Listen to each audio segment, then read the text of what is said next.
તો ભાવનગરમાં સાર્વત્રિક વરસાદી માહોલ જામ્યો છે। તો સાર્વત્રિક વરસાદી માહોલ જોવા મળ્યો હતો। ભાવનગરના વલભીપુરમાં સૌથી વધુ 95 મીમી વરસાદી માહોલ જામ્યો છે। તો ઉમરાળામાં 77 મીમીમાં વરસાદ નોંધાયો છે। તો ભાવનગરમાં 46 મીમી વરસાદ ખાબક્યો।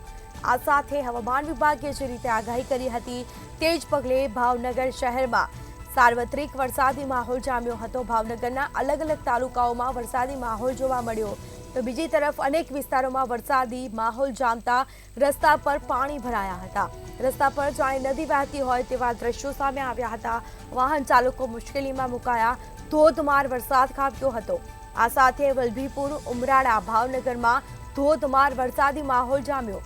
તો રસ્તા પર નદી વહેતી હોય તેવા દ્રશ્યો સામે આવ્યા છે। વરસાદી માહોલ જામ્યો હતો। વાહન ચાલકો મુશ્કેલીમાં મુકાયા હતા।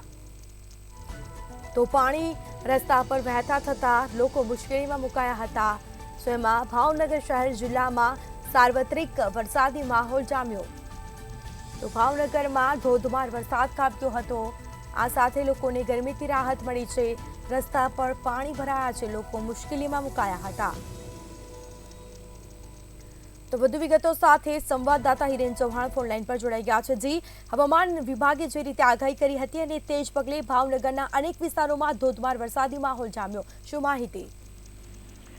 જી ચોક્કસ જણાવી દઉં તો હવામાન વિભાગની આગાહી અનુસાર ભાવનગર જિલ્લામાં તમામ તાલુકાઓમાં વરસાદ વરસવા પામ્યો છે। જ્યારે સૌથી વધુ વરસાદ ભાવનગર જિલ્લાના વલભીપુર તાલુકામાં વરસ્યો છે। 95 mm જેટલો વરસાદ વલભીપુરમાં વરસવા પામ્યો છે। જ્યારે સૌથી ઓછો ગારિયાધાર પંથકમાં વરસાદ વરસ્યો છે। તેની સાથે વાત કરું તો ભાવનગર શહેરમાં પણ 1.5 ઇંચ જેટલો વરસાદ છે તે વરસ્યો છે। પરંતુ ક્યાંક ને ક્યાંક વરસાદ વરસવાની સાથે જ ભાવનગર તંત્રની જે પોલ છે તે ખુલ્લી હતી, કારણ કે અનેક વિસ્તારોની અંદર જે પાણી ભરાવાના પ્રશ્ન છે તે યથાવત છે। અનેક જગ્યાએ પાણી ભરાતા વાહન ચાલકો મુશ્કેલીમાં મુકાણા હતા। તેમજ ગટર ઉભરાઈને જે રોડ ઉપર વહેતી હતી તેને લઈને દુર્ગંધ પણ ફેલાઈ હતી। જ્યારે વરસાદે તંત્રની પ્રી મોન્સૂન કામગીરીની પોલ પણ સાથે કરી હતી। હાલ તો ભાવનગર શહેરના જિલ્લાના તમામ તાલુકામાં વરસાદ વરસવા પામ્યો છે, જેને લઈને લોકોમાં ઠંડક અને વાતાવરણમાં ઠંડક પ્રસરે છે અને લોકોમાં ખુશી જોવા મળે છે। જી, તમામ જાણકારી આપવા બદલ આપનો આભાર। તો ભાવનગર જિલ્લામાં સાર્વત્રિક વરસાદી માહોલ જામ્યો। અલગ અલગ વિસ્તારોમાં વરસાદી પાણી ભરાયા છે। લોકો મુશ્કેલીમાં મુકાયા છે। પ્રી મોન્સૂન કામગીરી પર સવાલ ઉઠવા પામ્યા છે।